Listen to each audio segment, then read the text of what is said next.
What's going on, guys? Welcome to Everything Always. My name's Michael Roman with the classic Iron Man villain in the Mandarin set to make his debut in the MCU. Some fans have argued it's a little bit awkward with the timing considering the protagonist in Anthony Stark that he so often went up against and his technology that so often played a role in his storylines is now seemingly absent from the MCU. And while Stark Tech is still there, see Spider-Man Far From Home, so is one important artifact, or should I say 10 important artifacts that are integral to the Mandarin storyline, and that is the 10 Rings of Power that features so prevalently in the title of Shang Chi and the Legend of the Ten Rings. Today we're going to break down the Mandarin's 10 Rings of Power, where they came from, and just what each ring does. But first, if you could grab the subscribe button, we're giving away 2 PlayStation 4 Pros, as well as a whole slew of other Marvel related stuff, including copies of Avengers Endgame in Blu-ray and DVD. All you have to do, hit the subscribe button, then hit the notification bell, leave a like and a comment on this video, and if you want, stick around to the end of the video. I'll get into all the giveaway stuff again there and name a new winner. Now, first things first, if this image is even remotely familiar to you, then it probably is, and not just because I used it as the thumbnail for this video, but rather one of the more famous images detailing the Rings of Power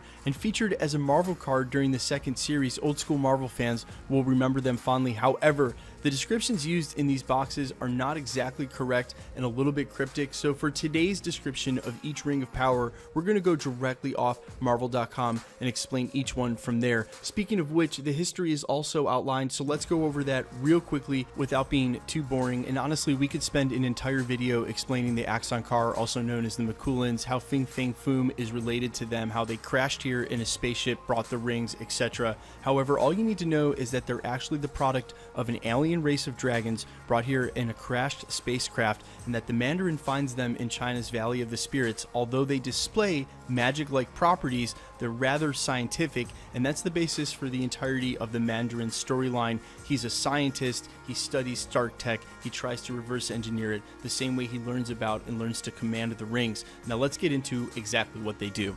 Okay, starting with the pinky on the left hand, and as I said, we're going to be going off of Marvel.com along with this graph, so they may say different things. Marvel.com says Ice Blast freezes the air in its path and can lower an object's temperature to almost absolute zero. This one says 0. Opens a beam of nothingness from the icy heart of outer space, creates a deafening boom as a vacuum is filled. Going in from there, the ring finger on the left hand, the Mento Intensifier from Marvel.com, magnifies the Mandarin's psychic energy, enabling him to mentally control a person, only effective at short range. Quick side note, the Mandarin learned to control these rings even when they weren't on his fingers, and at times even over long distances. And you can see here that the chart calls this ring the Liar, creates world upon world of illusionary fable, as impossible to escape as a tangle of dreams, but vexes the wearer as well. Moving into the middle finger on the left hand, the chart says lightning creates a directable electrical atmospheric discharge, and according to Marvel.com, the middle finger on the left hand is the Electroblast, emits quantities of electrical energy determined by the wearer, parentheses the Mandarin. Upper limit of output is unknown. You can clearly see how this is the Thor ring, no doubt. Moving into the index finger, we have ice, we have electricity, why not flame blast? Emits infrared radiation, can cause air to incondense by igniting its molecules. Maximum output is unknown, and you can see here on the chart for the index finger on the left hand, they call it incandescence, contains the miniature heart of a star and scorches the air before it. I've got to hand it to whomever wrote these descriptions. They're a lot more colorful. Moving into the thumb on the left hand, hard to pronounce, diamonic, the irresistible urge that propels into the unknown. The compulsive creates loyalty, creates obsession. And if you move to Marvel.com, the thumb on the left hand is actually what they call white light. Emits many different types of energy from the electromagnetic spectrum, frequently used as intensive visible light and laser beams. Now listen, that one would play a lot better in the MCU. When you talk about diamonic as far as irresistible urge that propels into the unknown,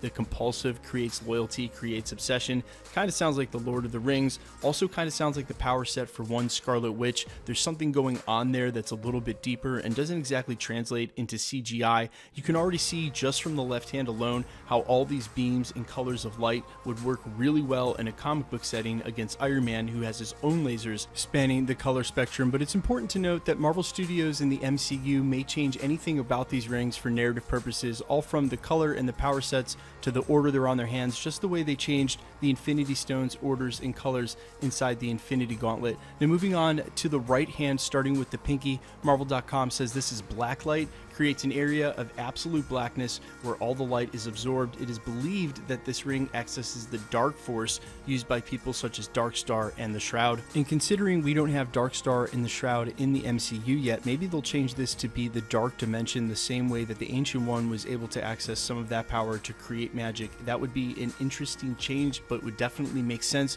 for the MCU. And I will also make mention that on this case, Marvel.com was a lot more expressive than this box. It just says Nightbringer creates a malleable darkness, a dark light. Maybe they just didn't have room. Moving on to the ring finger, it says here on the right hand on this chart, spectral, winds up and wraps the air itself, can appear ghostly, can appear not at all. That's not as great as the description on Marvel.com. The ring finger on the right hand, disintegration beam, destroys the bonds between atoms and molecules, causing the object's cohesion to fall apart, needs 20 minutes recharge between uses. And if you're anything like me, when you hear that for the first time, it definitely brings to mind that scene in Iron Man 2 where Rhodey asks Iron Man why he didn't just lead with that huge laser that wipes out the rest of the bots, and he said, "No can do. It's a one-time use." This is an excellent and rare example of the comics having to do what the Marvel Cinematic Universe has to do all the time, putting cooldowns on the more powerful abilities as to not make them overpowered and create a narrative loophole as to why they weren't just doing that the whole time. Now moving into the middle finger on the right hand, the chart calls this one spin,